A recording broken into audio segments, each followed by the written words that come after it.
Hello friend, स्वागत है आपका मेरे यूट्यूब चैनल अनवीटेक में। चलिए बच्चों, हम लोग मैकेनिक्स के अगली टॉपिक फ्रिक्शन की तरफ बढ़ते हैं, जिसमें हम लोग जान लिए थे हॉरिजॉन्टल प्लेन पे फ्रिक्शन का क्या प्रभाव होता है, उस पर कोई फोर्स लग रहा है तब क्या होता है, मिनिमम फोर्स कितना चाहिए उसको खींचने के लिए। ठीक है, अब बच्चों बढ़ते हैं हम लोग कि फ्रिक्शन आना वर्टिकल प्लेन में फ्रिक्शन का क्या रोल है, और कोई इंक्लाइंड प्लेन पर फ्रिक्शन का क्या रोल है। कोई ऑब्जेक्ट किसी इंक्लाइंड सरफेस के ऊपर रखा हुआ है तो उसके ऊपर फ्रिक्शन किस प्रकार से कार्य करता है और क्या होता है।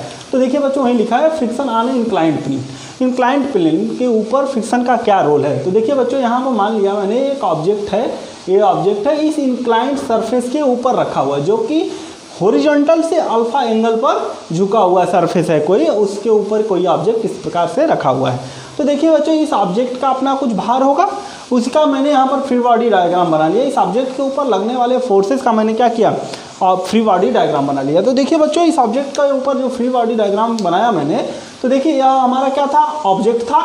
यह ऑब्जेक्ट का जो वेट होगा ठीक ऊर्ध्वाधर नीचे की तरफ कार्य करेगा, और इसका एक इस तरह से मैंने एक वर्टिकल घटक और एक इंक्लाइंड घटक ले लिया। एक इंक्लाइंड के घटक के इंक्लाइंड सरफेस के पैरेलल लिया और एक उसके ठीक परपेंडिकुलर लिया, तो इसके दो घटक हो गए। तो देखिए जो एंगल ऑफ इंक्लिनेशन है वही तो अल्फा इसके बराबर भी होगा ना। इसके बाद देखिए इसी वेट का हमारा अब दो घटक हो जाएगा, एक डब्लू कास अल्फा और एक डब्लू साइन अल्फा। अब देखिए भार के ठीक अपोजिट, लेकिन सरफेस के परपेंडिकुलर जो होता है हमेशा रिएक्शन लगता है, तो सरफेस के परपेंडिकुलर लगेगा तो कहाँ जाएगा बेटा, इस तरह से आर, ये आर लग गया, आपका सरफेस के परपेंडिकुलर एक रिएक्शन जनरेट होगा। तो देखिए स्टैटिक फ्रिक्शन है, फ्रिक्शन कितना होगा, तो F बराबर डब्लू साइन अल्फा।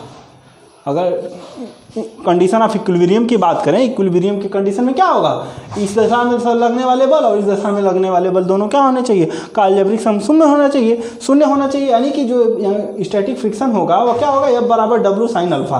मैंने मान लिया क्या, इक्वेशन एक। देखिए इक्वेशन एक से क्या पता चलता है, इक्वेशन एक जो है यह क्या पता चलता है कि अगर अल्फा में वृद्धि होगी, अल्फा बढ़ेगा तो F भी क्या होगा, बढ़ेगा, यानी फ्रिक्शन भी बढ़ेगा। अल्फा बढ़ेगा तो फ्रिक्शन भी बढ़ेगा। यानी कि अगर अल्फा बढ़ते बढ़ते मैक्सिमम किसी कंडीशन में क्या हो जाए, मैक्सिमम हो जाए, तो फ्रिक्शन फोर्स भी उस कंडीशन में क्या होगा, मैक्सिमम होगा। और इसे ही कहते हैं लिमिटिंग फ्रिक्शन। इस कंडीशन को क्या कहते हैं, लिमिटिंग फ्रिक्शन। क्योंकि आप ऐसा नहीं है कि बहुत ज़्यादा आप एंगल ऑफ इंक्लिनेशन को बहुत ज़्यादा बढ़ा देंगे, बहुत ज़्यादा बढ़ाएंगे तो टपल कर जाएगा, तुरंत क्या हो जाएगा, गिरने लगेगा, अपने आप स्लीपिंग कंडीशन आने लगेगी, स्लीपिंग आ जाएगी इसमें। ठीक है, तो आगे देखेंगे कि स्लीपिंग से बचने के लिए क्या किया जाए, तो स्लीपिंग आ जाएगी। तो इसलिए अभी स्लीपिंग ना आए उतना ही इसको क्या करना है, बढ़ाना है। तो मैक्सिमम कितना बढ़ाएंगे, तो जितना मैक्सिमम बढ़ाएंगे और जो उस मैक्सिमम कंडीशन में जितना भी आपका क्या होगा कि फ्रिक्शन जनरेट होगा, उसे कहते हैं लिमिटिंग फ्रिक्शन, सीमांत घर्षण कहते हैं। क्या कहते हैं, सीमांत घर्षण कहते हैं। और सीमांत संतुलन की अवस्था में इतना एंगल इंक्लिनेशन इतना बढ़ाएं कि ऑब्जेक्ट अभी गिरे ना, लेकिन अब उससे जैसे ही ज़्यादा बढ़े तो ऑब्जेक्ट क्या हो, स्लीपिंग प्रारंभ हो जाए इसमें, या टपलिंग हो जाए। ठीक है, तो टपलिंग, तो इस सीमांत संतुलन की अवस्था में, यानी कि अंतिम अवस्था हुआ जिसमें वह अपने संतुलन को बनाया हुए, जो अवस्था में प्लेन का क्षैतिज से झुकाव है, प्लेन का ही क्षैतिज से झुकाव क्या कहलाता है, विश्राम कोण, angle of rest, angle of repose भी इसको कहते हैं, एंगल ऑफ रिपोज कहते हैं। ठीक है, तो यही एंगल ऑफ रिपोज कितना होता है, एंगल ऑफ फ्रिक्शन के बराबर होता है, वही आपको देखना है। दिखाई मैंने दिखाया इन कंडीशन ऑफ लिमिटिंग इक्विलिब्रियम, सीमांत संतुलन की अवस्था में देखिए क्या होगा, डब्लू साइन अल्फा कितना होगा, फ्रिक्शन फोर्स के बराबर होगा।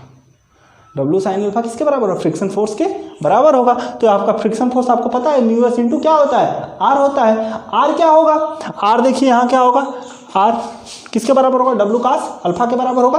तो यही डब्लू कास अल्फा के बराबर होगा। तो इस इक्वेशन में क्या किया मैंने, आर का मान रखा, तो mu S W cos alpha. अब यहाँ से फ्रॉम इक्वेशन एक से देखिए एफ का मान इक्वेशन एक में यहाँ पे रख दिया मैंने, इक्वेशन एक में रखा, तो डब्लू साइन अल्फा बराबर mu S W cos alpha, W इधर डब्लू से डब्लू कैंसिल हो जाएगा, म्यू एस बराबर क्या, साइन अल्फा अपन कास अल्फा मिलेगा ना बच्चों। इसके बाद म्यू एस बराबर टेन अल्फा हो जाएगा, और म्यू एस आपको पता है किसके बराबर होता है, टेन थीटा के बराबर होता है, टेन थीटा के बराबर होता है। तो यहाँ से थीटा बराबर क्या, अल्फा, यानी कि angle of friction, angle of inclination के जब बराबर हो जाता है तो यही कंडीशन होती है लिमिटिंग फ्रिक्शन, सीमांत घर्षण की अवस्था होती है। ठीक है, इतना पता चला। अब देखिए इससे ज़्यादा अगर हो जाए तो क्या होगा, एंगल ऑफ फ्रिक्शन से ज़्यादा हो जाए तो, या angle of inclination maximum condition से थोड़ा सा ज़्यादा होने लगे तो क्या होगा, तब यह ऑब्जेक्ट क्या होगा, नीचे की तरफ सरकना प्रारंभ कर देगा।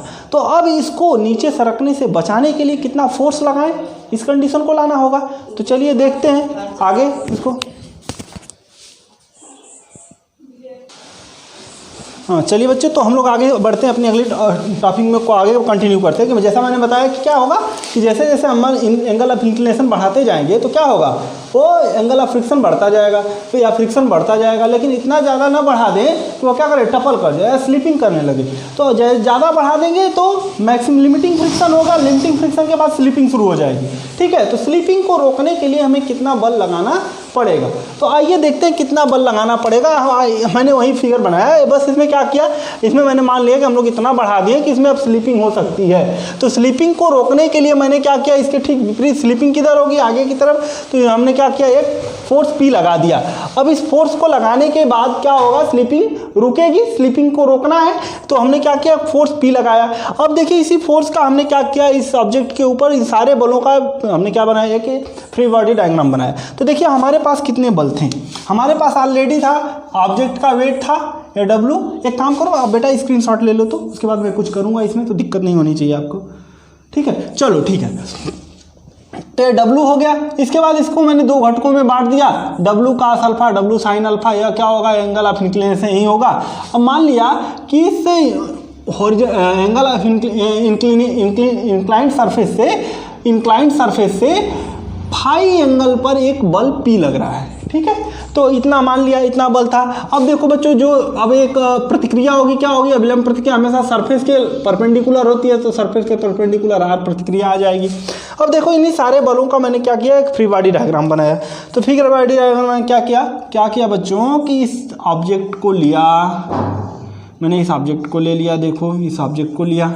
अब इसके ऊपर जो बल लग रहे थे, देखो ऐसे किया, तो एक बल लग रहा था यह W के कारण, यह W cos अल्फा, ठीक है, सरफेस के परपेंडिकुलर, और एक था W sin अल्फा, और इसको स्लिपिंग से रोकने के लिए एक बल P लगा रहे थे। तो इस बल P जो था क्या था, एंगल ऑफ इंक्लाइंड सरफेस से फाई एंगल पे था, तो इसके भी दो घटक हो जाएंगे, P cos फाई और P sin फाई। तो इसके बाद जो है ये एक बल और ऑलरेडी कार्य में आएगा, कौन सा, फ्रिक्शन फोर्स। सर इधर क्यों आप उसमें बल P लगा रहे थे, तो उसके विपरीत दिखा रहे थे यहाँ पे इसकी दिशा। हाँ बेटा, क्योंकि गति जो हो रहा है आगे की तरफ हो रहा है, तो फ्रिक्शन हमेशा पीछे की तरफ लगेगा। मैंने क्या बताया, गति की टेंडेंसी, मोशन की टेंडेंसी का अपोज करता है, तो मोशन इधर को होगा तो फ्रिक्शन उधर की तरफ लगेगा। अब देखो यह रोल में आ गया, तो ये सारे बल हो गए।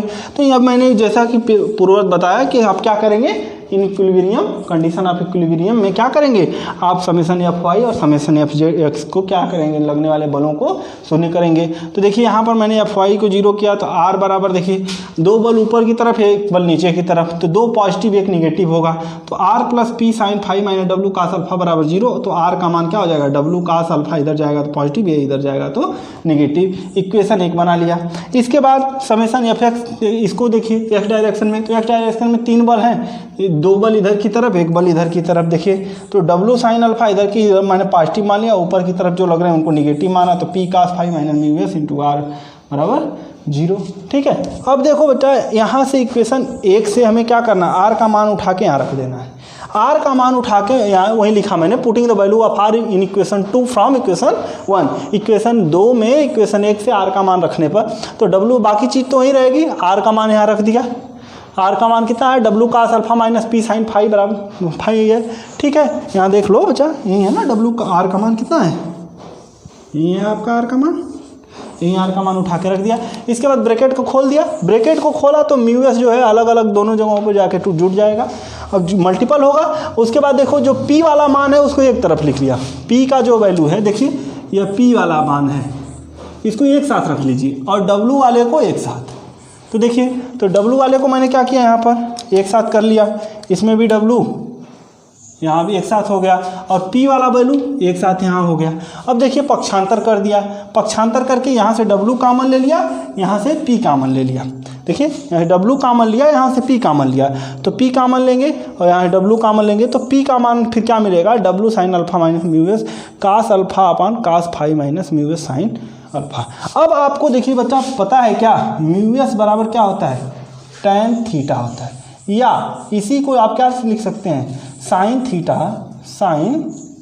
थीटा अपॉन कास थीटा भी लिख सकते हैं ना। इतना डेरिवेशन समझ में आया। चलिए ठीक है, इसको कर लीजिए, फिर आगे बढ़ते हम लोग। हाँ तो बच्चों देखो हमारे पास क्या मिल गया, इतनी वैल्यू मिल गई थी हमें। अब म्यू एस बराबर आपको पता है क्या, tan थीटा होता है। tan थीटा क्या कर सकते हैं, साइन थीटा अपन कास थीटा भी कर सकते हैं। चलिए जहाँ जहाँ म्यू एस है उसी को क्या करिए आप, साइन थीटा अपन कास थीटा के टर्म में रख दीजिए। यहाँ पर था देखिए, वहाँ पर था म्यू एस ना, तो यहाँ पर रख दिया साइन थीटा अपन कास थीटा, नीचे भी था साइन थीटा अपन कास थीटा रख दिया। अब देखिए इसको मल्टीपल किया, यहाँ इसको मल्टीपल किया, तो हमें ये वैल्यू मिली sine alpha cos theta minus sine theta cos alpha बटे कास थीटा होल के बटे cos phi cos theta minus sine theta sine phi बटे कास थीटा। कास थीटा से कास थीटा देखिए क्या हो जाएगा, कैंसिल। क्या मिलेगा आपको, sine alpha cos theta minus sine theta cos alpha बटे cos phi cos theta minus sine theta sine phi, यही मिलेगा ना। ऊपर देखिए क्या है, फार्मूला है का साइन अल्फा माइनस थीटा का साइन ए माइनस बी का फार्मूला है ना भाई, साइन ए माइनस बी, और नीचे कास ए प्लस बी का फार्मूला है, तो वहीं रख दिया साइन अल्फा माइनस थीटा अपन cos alpha phi plus theta. ठीक है, इतना हो गया। बहुत इंपॉर्टेंट इक्वेशन है बेटा, इसको याद रखना है आपको।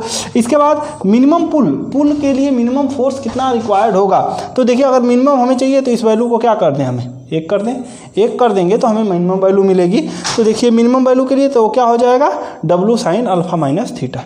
बहुत इंपॉर्टेंट है बेटा, इसको कर लीजिए। इस तरह से आप लोगों ने देख लिया कि इंक्लाइंड सरफेस पर फ्रिक्शन का क्या रोल है। जब स्लिप करेगा तो क्या होगा, उसको रोकने के लिए कितना फोर्स लगाना पड़ेगा। ठीक है बच्चों, चलिए तो फ्रिक्शन के इस टॉपिक में इतना ही। अगले टॉपिक में जो भी टॉपिक थोड़ी बहुत चीज़ें बची हुई उनको अगले टॉपिक में हम लोग क्या करेंगे, कंसीडर करेंगे। थैंक यू बेटा। जिन बच्चों ने अभी तक मेरा चैनल सब्सक्राइब नहीं किया, सब्सक्राइब कर ले, लाइक था शेयर करना ना भूलें। थैंक यू बेटा।